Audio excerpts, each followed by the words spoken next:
ಈ ಕಬ್ಬಿಗರ ಕೂಟವನ್ನ ಕಟ್ಟಿ ಕನ್ನಡ ಭಾಷೆಗೆ, ಕನ್ನಡ ಸಾಹಿತ್ಯಕ್ಕೆ, ಕನ್ನಡಿಗರಿಗೆ ಬಹಳಷ್ಟು ದೊಡ್ಡ ಕೊಡುಗೆಯನ್ನ ಕೊಟ್ಟಿರ್ತಕ್ಕಂಥವ್ರು ನಮ್ಮ ಡಿ ವಿ ಬಡಿಗೇರವರು ಅನ್ನೋದನ್ನ ನಾ ಬಹಳ ಹೆಮ್ಮೆಯಿಂದ ಹೇಳ್ತೇನೆ ಅಂತ ಅಪರೂಪದ ಕಾರ್ಯ ಅವರು ಮಾಡಿದ್ದಾರೆ.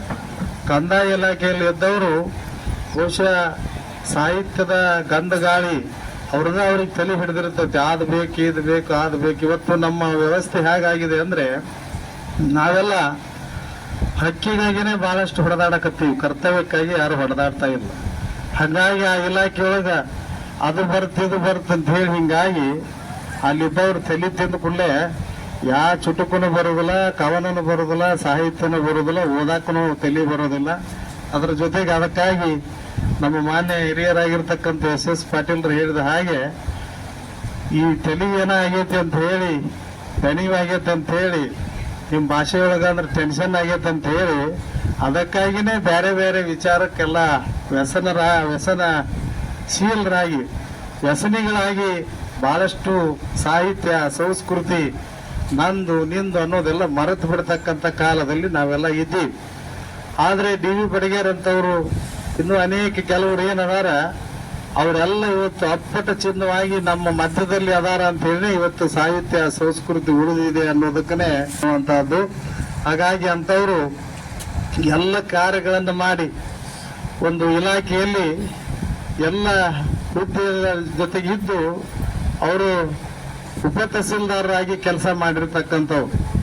ನಮ್ಮ ನರಗುಂದದಲ್ಲಿ ಬಂಡಾಯದ ನೆಲ, ಅವ್ರು ಹೇಳಿದ್ರು, ಬಂಡಾಯದ ನೆಲದಲ್ಲಿ 5-6 ವರ್ಷಗಳ ಕಾಲ ಅವರು ಕಾರ್ಯವನ್ನು ಮಾಡೋದ್ರ ಜೊತೆಗೆ ವಿಶೇಷವಾಗಿ ಅಲ್ಲಿರ್ತಕ್ಕಂಥ ಮಠ, ಮಾನ್ಯ ಧಾರ್ಮಿಕ, ಸಾಮಾಜಿಕ, ಸಾಂಸ್ಕೃತಿಕ ಎಲ್ಲ ಕಾರ್ಯಕ್ರಮಗಳಲ್ಲಿ ಅವರು ತೊಡಗಿಸಿಕೊಂಡು ವಿಶೇಷವಾಗಿರ್ತಕ್ಕಂಥ ಚುಟುಕು ಸಾಹಿತ್ಯ ಕಟ್ಟಿ ಎಲ್ಲ ತಾಲೂಕಿಗಳಿಗೆ, ಮನಗಳಿಗೆ ಚುಟುಕು ಸಾಹಿತ್ಯವನ್ನು ಮುಟ್ಟಿಸಿರ್ತಕ್ಕಂಥ ಒಬ್ಬ ಚುಟುಕು ಕವಿ ಯಾರಂತಂದ್ರೆ ಅವರು ಕಬ್ಬಿಗರ ಕೂಟದ ಸಂಸ್ಥಾಪಕರಾಗಿರ್ತಕ್ಕಂಥ ಮಾನ್ಯ ಡಿ ವಿ ಬಡಿಗೇರ್ ಅವರು ಅನ್ನುವಂಥ ಒಂದು ವ್ಯಕ್ತಿ. ಅದು ವ್ಯಕ್ತಿ ಆಗದೇನೆ ಒಂದು ನಾಡಿಗೆ ಶಕ್ತಿ ಆಗಬೇಕು ಅನ್ನುವಂಥದ್ದು. ನಾವು ಸಮಾಜದಿಂದ ನನಗೇನಾಗಿದೆ ಅನ್ನುವಂಥ ವಿಚಾರದಲ್ಲಿ ನಾವೆಲ್ಲ ಇದ್ದಾಗ ನಾವು ಮತ್ತೆ ಆತ್ಮಾವಲೋಕನ ಮಾಡಬೇಕು. ನನ್ನಿಂದ ಸಮಾಜಕ್ಕೆ ಏನು ಉಪಯೋಗ ಆಗಿದೆ ಅನ್ನುವಂಥದ್ದು ಮಾಡಬೇಕು. ಹಾಗೆ ಅವರು ಸಮಾಜದಿಂದ ಎಷ್ಟು ಪಡೆದಾರೋ, ಸರ್ಕಾರದಿಂದ ಎಷ್ಟು ಪಡೆದಾರೋ ಗೊತ್ತಿಲ್ಲ, ಆದರೆ ಅವರಿಂದ ಸಮಾಜಕ್ಕೆ ಬಹಳಷ್ಟು, ಸಾಹಿತ್ಯಕ್ಕೆ, ಸಂಸ್ಕೃತಿಗೆ, ಸಮಾಜಕ್ಕೆ ಬಹಳಷ್ಟು ಉಪಯೋಗ ಆಗಿದೆ ಅಂತ ಹೇಳಿ ಅವರ ಆರೋಗ್ಯ ಸರಿ ಇದೆ. ಇವತ್ತು ಅವರು 75ನೇ ವರ್ಷದ ಹುಟ್ಟುಹಬ್ಬ ಇವತ್ತು ನಮ್ಮೆಲ್ಲರ ಮಧ್ಯದಲ್ಲಿ ನಡೆದಿದೆ ಅನ್ನುವಂಥದ್ದು.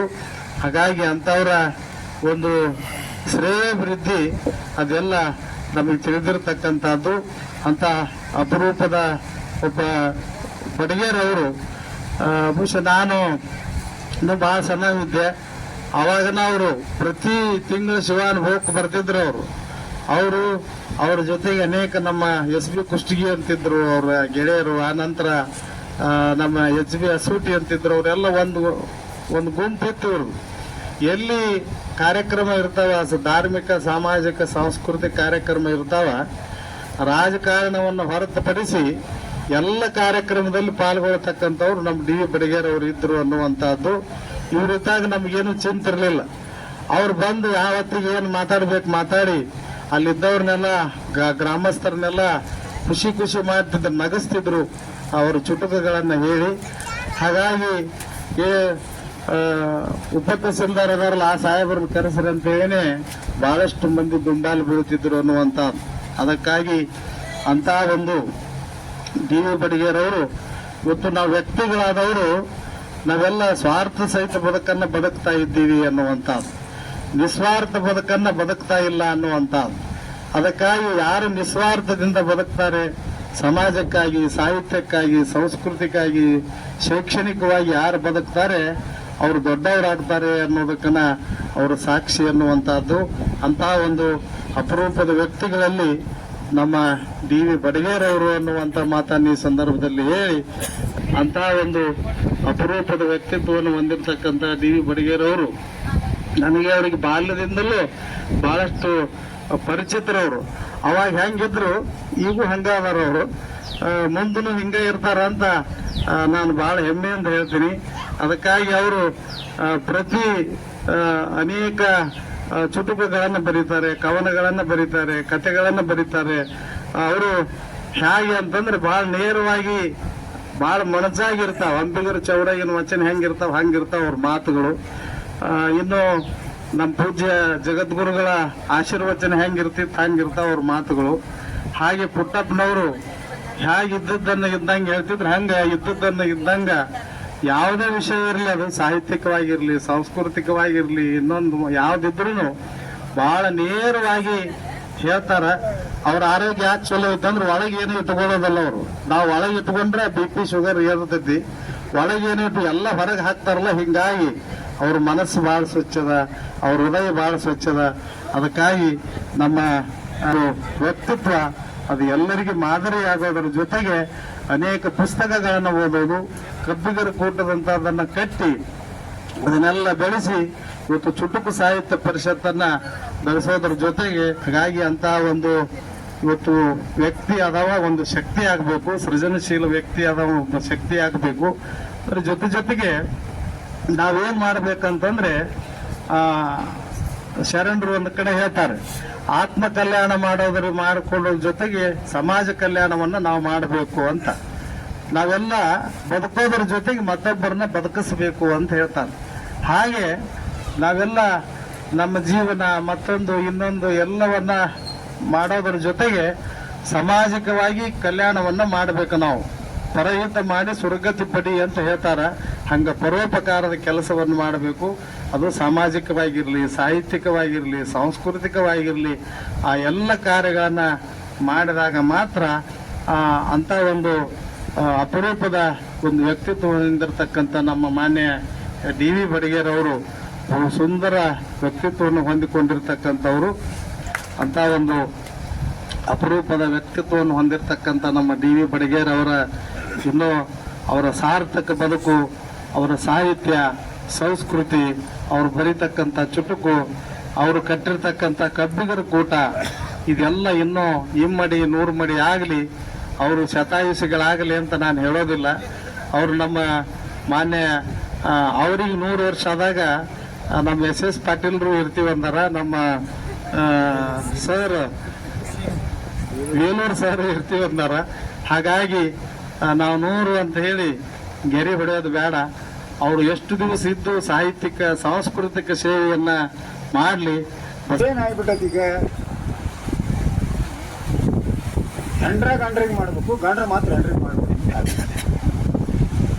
ನಮ್ಮ ಆತ್ಮೀಯ ಮಿತ್ರ ಅಂತ NB ಪಾಟೀಲ್ ಡಾಕ್ಟ್ರು, ಅವ್ರದ್ದು ಶ್ರೇಷ್ಠದ್ದೇನೆ ಇತ್ತು. ಹೋದ ಮಾಡಂತೀನಿ ಮಾಡವ ಏನು ಹಚ್ಚಿವ ಅಂತ ನನಗೆ. ಹಂಗೆ ನಿಜವಾಗಿ ಗಂಡ ಹೆಂಡ್ರು ಸಮಾನ. ಬಸವಣ್ಣ ಹೇಳ್ತಿದ್ದಾನ. ಆ ಕಾರಣದಿಂದ ಇವತ್ತು ನಿಮ್ಗೆಲ್ಲರಿಗೆ ಹೇಳ್ತಿರ್ತವ, ನೀವು ನಿಮ್ಮ ಗಂಡ್ರಿಗೆ ನಮಸ್ಕಾರ ಮಾಡ್ರಿ, ಅವ್ರು ನಿಮಗೆ ನಮಸ್ಕಾರ ಮಾಡಿ. ನೀವೇ ಮಾಡಿಸ್ಕೊಳ್ತಾ ಇರಲ್ಲ. ಮತ್ತು ಅದನ್ನು ಹೇಳ್ತೀನಿ, ಚೆ ಅಂತೀರಿ. ನಿಮ್ಮನ್ನು ಕೇಳ್ತೀನಿ, ಒಟ್ಟು ನಿನ್ನ ಹೆಸರು ಏನವ ಇವ ಜಯಶ್ರೀ దగ్గర ಕಾಲಪುರ ಇರ್ತಾರೆ ಯಾರು ಮತ್ತೆ ಅಲ್ಲೇ ಹೇಳ್ಯಾರ. ನಮ್ಮ ಹಿರಿಯರು ಇದು ಸಮಾನ ಮಾಡಿ ತೋರ್ಸ್ಯಾರ. ನಾವು ಇವತ್ತು ಏನಾಯ್ತಂದ್ರೆ ಅವ್ರನ್ನ ದೂರ ಇಟ್ಟಿವಿ. ಇದೇ ಬಸವಣ್ಣ ಹೇಳಿದ. ಮತ್ತು ಬಹುಶಃ ಸುಭದ್ರಮ್ಮ ಗುರ್ತಿರ್ಬೇಕು. ನಾ ಮಂತ್ರಿ ಇದ್ದಾಗ ಶಿಕ್ಷಕರ ದಿನಾಚರಣೆ ದಿವಸ ಎಲ್ಲ ಶಿಕ್ಷಕರಿಗೆ ಸನ್ಮಾನ ಮಾಡಿ ಪಾದ ಮುಟ್ಟಿ ನಮಸ್ಕಾರ ಮಾಡಿ, ಹೌದಲ್ವ? ಅವು 20-25 ಹುಡುಗರು ಮಾಡಿಸ್ಕೊಳಕ್ಕೆ ಹಿಂದೆ ನೋಡ್ಯಾರ. ಯಾಕ್ರದ ಅಂತಿದ್ದೆ, ನೀವು ಗುರುಸ್ಥಾನ. ಈ ಸ್ವಾಮಿಗಳಿಗೆ, ಸನ್ಯಾಸಿಗಳಿಗೆ, ರಾಷ್ಟ್ರಪತಿಗೆ ಎಲ್ಲರಿಗೂ ಗುರುಗಳು ಯಾರು ಅಲ್ಲವ? ಮೊದಲನೇ ಗುರು ತಾಯಿ. ಇವರೆಲ್ಲರಿಗೆ ನಮಗೆ ನಿಮಗೆ ಕೂತಾಲೆ ಗುರು ಯಾರು? ತಾಯಿ. ಎರಡನೇ ಗುರು ಅಲ್ಲಮ್ಮ, ತಂದೆನೂ ಅಲ್ಲ. ಶಿಕ್ಷಕಿ ಅಂದ್ರೆ ನೀನಲ್ಲ, ಕನ್ನಡ ಶಾಲೆ ಮಾಸ್ತರು. ಅವರೆಲ್ಲರಿಗೂ ನಮ್ಮೆಲ್ಲರಿಗೂ ಗುರುಗಳು ಯಾರಂದ್ರೆ ಕನ್ನಡ ಶಾಲೆ ಮಾಸ್ತರು. ಬಸವಣ್ಣವರ ದಾಸೋಹದ ಮನೆಯಲ್ಲಿ ಹಟ್ಟಿ ಹೊರಗೆ ಕಾಯ್ಕ ಮಾಡ್ತಿದ್ರು. ಏನೇನೋ ಕತ್ತಿ ಬೇರೆ ಬೇರೆ ಹೇಳ್ತಾರೆ, ಆದ್ರೆ ನಮ್ಮೊಬ್ಬ ಪ್ರೊಫೆಸರ್ ಇದನ್ನು ಕಂಡು ಹಿಡಿದಾರ, ಅದು ನಾನು ಒಪ್ಪಿಗೆ ಮಾಡೋ ಮುಂದೆ ಒಂದು ದಿವಸ ಹೆಚ್ಚು ಕೆಲಸ ಮಾಡ್ಯಾರ. ಹೆಚ್ಚು ಕೆಲಸ ಮಾಡ್ತಾ ಮತ್ತೆ ಹೆಚ್ಚು ಕೊಟ್ರು, ಕೆಲಸ ಆಯ್ತು ಹೆಚ್ಚು. ಅವರು ಅದನ್ನೆಲ್ಲ ಹೆಚ್ಚು ಕೆಲಸ ಮಾಡಿದ್ದು ಹೊತ್ಕೊಂಡ್ ಬಂದರು. ಇನ್ನೂ ಹೊರಗೆ ನೋಡಿದ್ರು, ಅಯ್ಯೋ ಎನ್ನಾಳ್ದಾನೆ, ಏನಿದು ಎಲ್ಲಿ ಹೆಚ್ಚಿಗಿತ್ತು ಅಂತ ಹೇಳಿದ್ರು. ಕಾಯ್ಕ ನಿಂತು ನೋನು ಸರಿ ತೋಡು ಹೊರಗೆ ಹಾಕಿ ಅಲ್ಲೇ ಸುರಿಬ ಅಂದು ನಾನು ಏನು ಇಟ್ಕೊಂಡು ಹೇಳಿದ್ರು ಅವರು. ಅಲ್ಲ ನಾನು ದುಡ್ಡು ತಂದಿನ ಹಂಗೆ ತಂದಿಲ್ಲ, ಎಷ್ಟು ದುಡ್ಡು, ಹಾಂ ಎಷ್ಟು ದುಡಿ, ಆದರೆ ಎಷ್ಟು ಬೇಕು ಅಷ್ಟ. ಇದು ಶರಣ ತತ್ವ. ಇವತ್ತು ದುಡಿಮೆ ಆಗಬಾರ್ದು, ಸಿಗ್ಬೇಕು ಪುಕ್ಕಟ್. ನೋಡ್ತಿರಲ್ಲ ಈಗ ನಮ್ಮ ಸರ್ಕಾರಿ ನೌಕರದಾರ 5 ತಾಸು ಮಾಡೋಣ ಶುರು ಮಾಡ್ಯಾರ, ಹೌದಲ್ರಿ? ಹಾಂ, ಮನ್ನೊಬ್ರೆ ಬಿಡ್ರಿ, ಅವೇನು ಹೇಳ್ತಾರೆ, ಯಾರು ನಮ್ಮ ಇವ್ರು ಯಾರಪ್ಪ, ಸುಧಾ ನಾರಾಯಣ ಮೂರ್ತಿ ಏನು ಹೋಗ್ಬಿಟ್ಬಿಟ್ರೆ ಆತನ ಮೇಲೆ. ನಾನು ಹೇಳಿದೆ ಒಂದು ದಿವಸ, ಎಲ್ಲರಿಗೂ ಸರ್ಕಾರಿ ನೌಕರದಾಗ ಹೇಳಿದೆ, ಸರಿಯಪ್ಪ ಎಲ್ಲ ಖರೆ ನೀವೆಲ್ಲ ಹೇಳ್ತೀರಿ, ನಿಮ್ಗೆ 5 ತಾಸು ಮಾಡಿ ಕೊಡ್ಬೇಕು, ಖರೆ ನಮ್ಮ ಮಕ್ಕಳಿಗೆ ಮಾಡಿ ಕೊಟ್ಬಿಡ್ರಿ. ಮಕ್ಕಳಿಗೆ ಎಷ್ಟು ತಾಸು ದುಡಿತಾನ?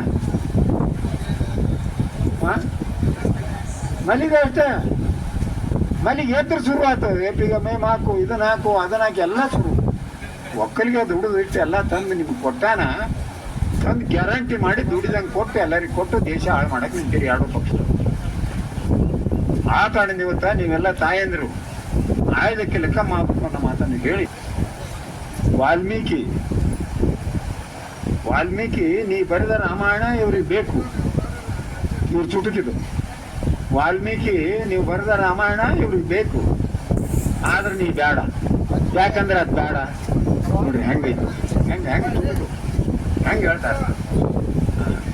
75 ನಾನಿದ್ದಾಗ ಇವರಿಬ್ರು ನೌಕರಿ ಇದ್ರು ಕಣೆ. ಇವ್ರು 75, ಅವರು 67. ಬರೋಬ್ಬರಿ ಶಾಲೆ ಕಲಿಸಿ ನೋಡೋಣ. ನಿಜವಾಗಿ ನೆನೆಸ್ಬೇಕಾಗ್ತದೆ ನಮ್ಮ ಬಡಿಗೆವ್ರನ್ನ. ಭಾಳ ಇಷ್ಟು ರೀ, ನಾನು ಈಗ ಅಷ್ಟರಾಪ್ತಿದ್ದಾಗ ನೋಡೀನಿ, ಎಲ್ಲ ಹೇಳೀನಿ. ನಾನು ಇಂಥನಾಗ ಹಿಂಗೆ ನೋಡ್ತಾ ಇದ್ದೆ, ಹುಡ್ರು ಏನೇನು ಆಟ ಆಡ್ತಾರಂತ. ಆದ್ರೆ ನಾವು ಬಡಿಗೆರು ಮಾತ್ರ ನನ್ನಿಂದ ಎಂದೂ ಬೇಯಿಸ್ಕೊಡುವಂಥ ಕೆಲಸ ಮಾಡಲಿಲ್ಲ. ಆತನ್ನ ಮತ್ತೊಬ್ಬರಿಗೆ ಮಾರ್ಗದರ್ಶನ ಹೇಳ್ತಿದ್ದೆ ಹೊರತು ಅಂತ ಒಂದು ಇದನ್ನು ಮಾಡಿ. ಬಹುತೇಕ ಈ ನೌಕರದಾರ ಸಾಹಿತ್ಯ ಇರೋದು ಭಾಳ ಕಡಿಮೆ.